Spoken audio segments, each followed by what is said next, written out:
Okay. Ladies and gentlemen of the press, thank you very much for coming here today and attending to our meeting. We are here meeting under the leadership of our coalition leaders,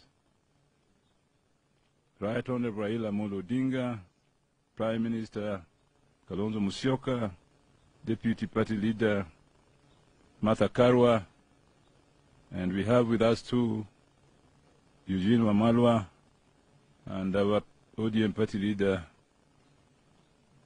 Oparanya. And all the governors and deputy governors here assembled. We, Azimio la Umoja One Kenya Coalition, governors and deputy governors, met with the Azimio national leadership between November 24th and 25th and reviewed the state of affairs facing our nation. We conducted a thorough analysis of the state of our economy, politics, and human security, and noted that the people of Kenya are facing times with no immediate end in sight. At the conclusion of the meeting, we resolved as follows. 1. We will continue to champion the causes of the people of Kenya and demonstrate our commitment to safeguarding the Constitution, democracy, and the rule of law. 2.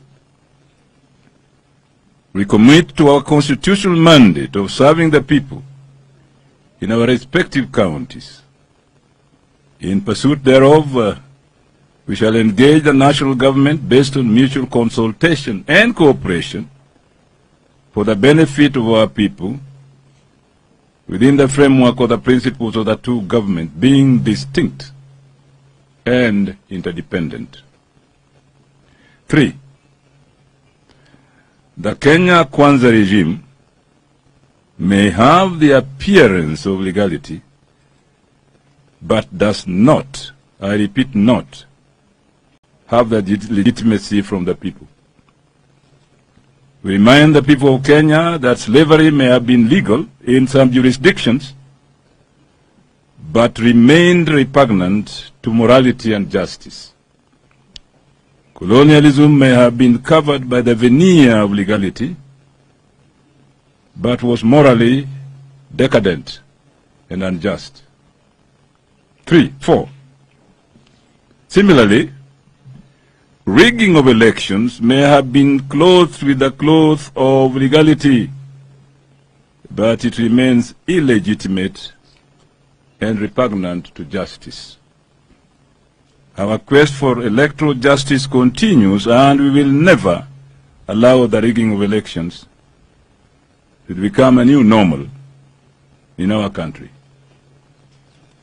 To this end, we take serious notice and condemn in the strongest term possible the revenge mission the regime has embarked on against conscientious commissioners of the IEBC who had the audacity to reject the electoral coup perpetrated by the IEBC chair Wafula Chebukati, while trying to sanitize the conduct of electoral thieves and fraudsters at the Commission. It is therefore our demand that for Wafula Chebukati and the other two outgoing IEBC commissioners should immediately proceed to their terminal leave to stop further cannibalization of the Commission. 5. County governments led by our coalition shall endeavor to diligently serve the people of Kenya and demonstrate our commitment to a better Kenya for all Kenyans. We shall protect the devolved system of governance and oppose vigorously any attempt to discriminate against any community and or region of Kenya on the basis of political persuasion, ethnicity, or religious faith. The fair allocation of resources to all counties is guaranteed by the Constitution. And we will work with Kenyans to ensure each county receives its fair share.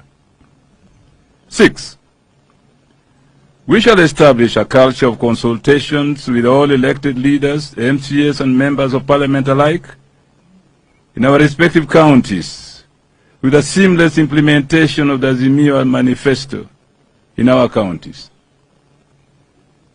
To buttress this, we undertake to strengthen the Azimio movement in our respective counties so as to restore hope among our members and the people of Kenya generally. 7, we have begun deep reflections and consultations with the Kenyan people on the required resistance and struggle to protect the people of Kenya and our democracy.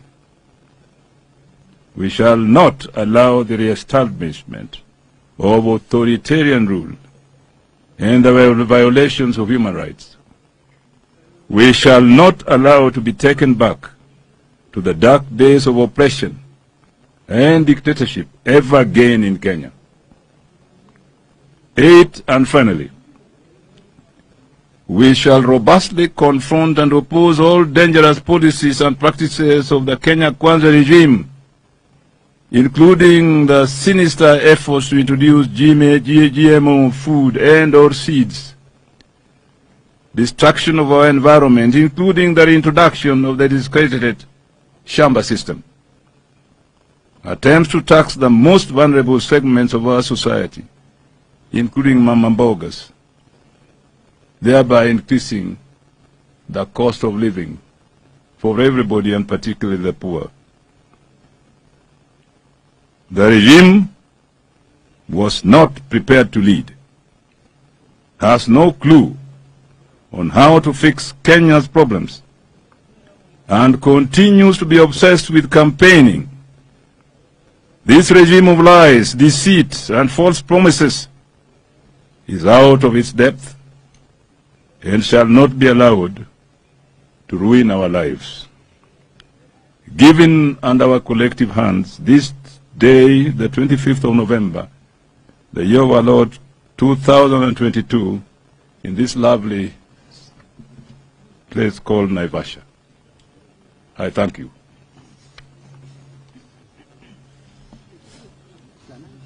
Asanteni sana, Mungu awabariki.